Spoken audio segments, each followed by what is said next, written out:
Bonjour à tous. Voici l'édito de l'essentiel RDC pour ce mardi 15 juillet 2025. Édito, le pronostic vital de la paix est engagé à Doha. Par Egide Abalaoui. Les pourparlers de Doha, ouverts dans l'espoir d'éteindre l'incendie qui ravage l'est de la République démocratique du Congo, s'apparentent à une salle d'urgence diplomatique où la paix congolaise lutte pour sa survie. Le choix du Qatar comme médiateur pouvait sembler porteur d'espoir, mais à mesure que les négociations avancent, c'est l'incertitude qui domine. La RDC, saignée par des décennies de conflits et de trahisons, arrive à la table des discussions avec un corps affaibli, un esprit divisé, et une mémoire saturée de promesses non tenues. Le pronostic vital de la paix est engagé car ces pourparlers ne sont pas un simple exercice de diplomatie, ils sont peut-être la dernière chance d'empêcher la dislocation totale du tissu social et national. Pourtant, les postures figées, les intérêts divergents ternissent l'atmosphère de Doha. Le M23 veut voir Kinshasa plier. Kinshasa, de son côté, peine à incarner une autorité nationale capable de réconcilier fermeté et vision. Ce qui est en jeu dépasse la cessation des hostilités. C'est la survie d'un peuple piégé entre les bombes et les promesses, entre l'exode et la résignation. Une paix négociée qui ne s'attaque pas aux causes profondes, ne sera qu'un anesthésiant momentané. Doha doit être l'espace d'un réveil collectif, non d'un marchandage cynique sur le dos des innocents. L'opinion publique congolaise observe ces négociations avec espoir, mais aussi avec méfiance. Trop souvent, la paix a été sacrifiée sur l'autel des intérêts personnels. Si les acteurs à Doha veulent réellement sauver la RDC du chaos, ils doivent comprendre que la paix n'est pas un mot à négocier, mais un droit à garantir. Faute de quoi, c'est le cœur même de la nation congolaise qui cessera de battre.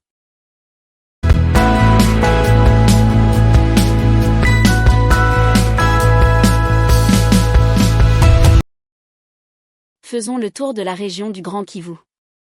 Incendie à Nkafu, plus de 50 familles sans abri. Un violent incendie a ravagé l'avenue Majingo dans le quartier Nkafu, commune de Kadutu à Bukavu, dans l'après-midi du dimanche 13 juillet 2025. Le sinistre a entièrement réduit en cendres au moins 25 maisons, laissant derrière lui un paysage de désolation et plongeant plus de 50 familles dans une situation de grande détresse. Les habitants, dont certains ont tout perdu, errent aujourd'hui sans repère, incapables de comprendre comment une telle tragédie a pu leur tomber dessus. Sur les lieux, les larmes se mêlent aux cendres. Hommes, femmes et enfants dorment à la belle étoile, exposés au froid, sans nourriture ni vêtements de rechange. Des biens matériels, fruits de toute une vie de travail, ont été consumés sans possibilité de récupération. Les sinistrés ne savent plus vers qui se tourner, submergés par un sentiment d'abandon total. Le bilan demeure provisoire, les autorités locales poursuivant l'évaluation des dégâts. Face à l'ampleur de la catastrophe, la société civile du noyau de Nkafu tire la sonnette d'alarme. Elle lance un appel pressant à la solidarité communautaire, aux ONG humanitaires et aux autorités compétentes afin de venir rapidement en aide aux familles touchées. Il y a urgence. Ces familles n'ont plus rien. Il est temps d'agir, martèle un membre du noyau local.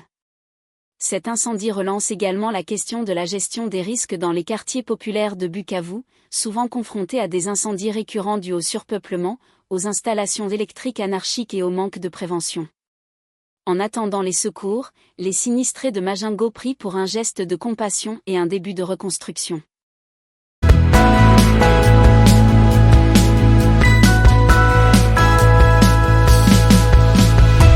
Que se passe-t-il à Walungu au centre commercial de Mounia où on signale un timide retour à la vie malgré les séquelles d'insécurité? Dans le centre commercial de Mounia, situé dans le groupement de Karongo-Nyanjezi, territoire de Walungu, les activités reprennent lentement mais sûrement. Après des mois de troubles sécuritaires, les habitants assistent à une réouverture progressive des commerces, des marchés, des restaurants et de certains débits de boissons, signe d'un espoir renaissant au cœur d'une zone longtemps marquée par les affrontements. Malgré la persistance d'une insécurité latente dans les collines environnantes, l'élan de reprise économique traduit une résilience collective. Les commerçants, bien que prudents, ont recommencé à ravitailler les étals, tandis que les clients retrouvent progressivement le chemin des marchés.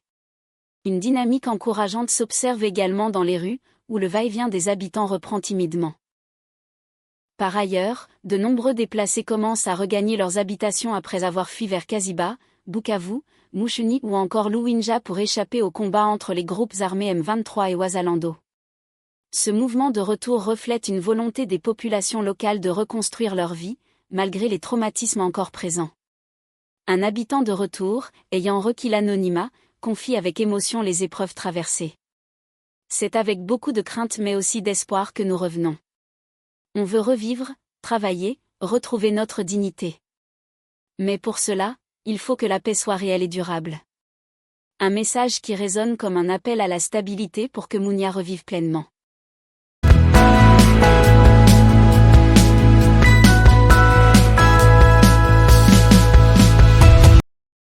Allons du côté de la plaine de la Ruzizi où des familles déplacées nous dit-on sont abandonnées à leur sort depuis février 2025.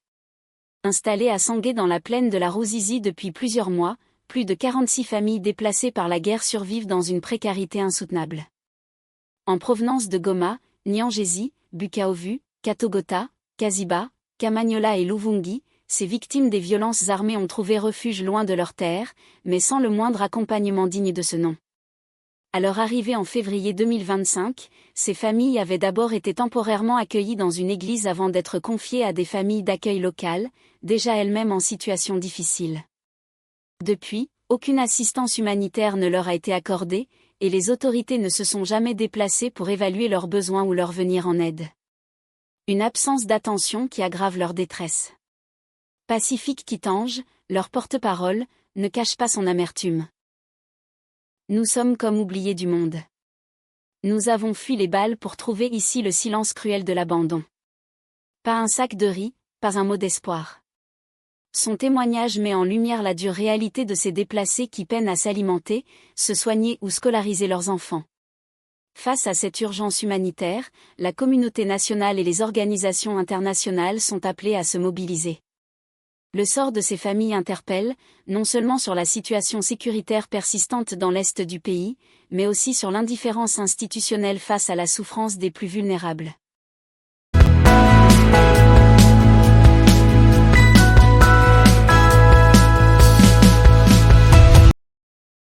Allons voir du côté de Calais à l'hôpital de Yuzi où nous nous trouvons devant un drame ahurissant que vivent des familles sinistrées livrées à elles-mêmes. Plus de 40 familles de l'avenue de l'hôpital Yuzi, dans le territoire de Kaleo au sud Kivu, vivent aujourd'hui dans une précarité extrême. Depuis le 13 février 2025, date du bombardement qui a ravagé leur maison au cours de violents affrontements entre le M23 et les FARDC, ces habitants sont devenus des sinistrés oubliés de tous. Sans abri, exposés aux intempéries et à la faim, ces familles errent de site en site, désemparées, espérant un secours qui tarde à venir. Le désespoir est palpable sur les visages de ces femmes, hommes et enfants qui ont tout perdu en quelques instants, emportés dans la tourmente d'une guerre dont ils ne sont pas acteurs. Pascal Biamungu, l'un des rescapés, témoigne avec émotion de la nuit tragique où sa maison a été réduite en cendres. Ce jour-là, on a cru que c'était la fin du monde. Les bombes tombaient de partout. Depuis, ma famille dort à la belle étoile. Nous sommes abandonnés. Son récit met en lumière le drame humain que vivent ces familles, encore marquées par les traumatismes. Face à cette situation, les sinistrés lancent un appel vibrant à la solidarité nationale et internationale. Ils implorent les autorités et les organisations humanitaires d'intervenir en urgence pour leur venir en aide, restaurer leur dignité et leur offrir une chance de se reconstruire.